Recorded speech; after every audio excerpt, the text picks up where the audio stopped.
Another one for you. Just got off the phone with a session with an INFJ. She's asking what her perfect pair was. If you're watching, don't worry, I'm not going to mention your name, but the situation still stands. This is an INFJ asking what their match is. Now, we all know that's a difficult answer, because INFJs, have a very unique profile. But we have the general statement, which I'm going to do a twist on. The golden pair is your shadowed pair. Obviously, everything that you are not, because opposites really do attract, as long as those functions don't rub all the way down. However, there are certain times when you have developed in a certain way that is overcompensated or undercompensated for some weird thing in your life. You are not a perfect version of your personality type. Does that make sense? For example, in this particular INFJ's world, she does not have a very strong NI. So finding an ENFP who is technically her golden pair, because it's NE to NI, the shadowed pair version straight across, as I'll make a display here for this example. But this is regarding any personality type, right? Because we can all over and undercompensate. So I was going to say, you know what? You might have to find somebody who has a very strong intuition of some kind, right? Because she doesn't like sensors.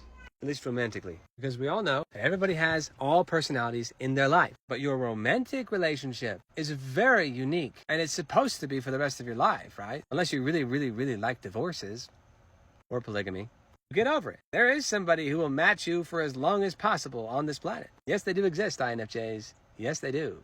The problem with INFJs is because their golden pair is the ENFP, the shadowed pair. And how easy is it to find a healthy ENFP? If you're out there, please message. I want to see if you exist. They're very rare. But ENFPs in general are very common. It's just that their profile is set up to explore so many things with how they feel that it's very dangerous when the world is set up to be negative. Have you ever heard that when the brain is left alone, it defaults to negativity to survive? And ENFPs kind of thrive off of the idea that their depth and width of life is so vast that they tend to droop into the negativity. Yeah. So finding a healthy INFJ with a healthy pair of an ENFP is extremely rare. And that doesn't help the ENFPs either, because now they have to go find a healthy INFJ.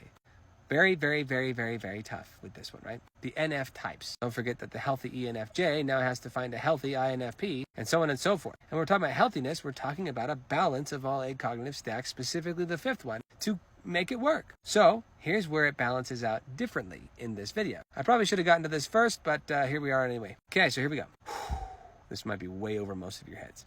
So I'm going to try to lay it out here, INFJ with the ENFP example. Notice how the INFJ is the ENFP and vice versa. And for any other type, of course, I'm going to do it for the other NF types over here with the ENFJ and ENFP. But you can see how they actually are each other. This is the shadowed pair, the golden pair, the parallel pair, the most unrubbed pair, because it's the same as it goes. Nobody has over or under compensations naturally. But you are not the same version of the perfect version of whatever version you are. So which compensations do you have over and under? And therefore, what do you look for in a partner? This is why people can have great relationships with other types. They don't have to have the golden pair, although most people are in the golden pair world. Like seriously, most people are. Look at it. But if you really look at it, the way that they've lasted the longest is not because there's no functional problems. These are functional cognitive functions. So any pair, and then you can find out where they've over or undercompensated. So feel free to list yours, because I said this is extremely complicated. List your pairs in here that are not golden pairs,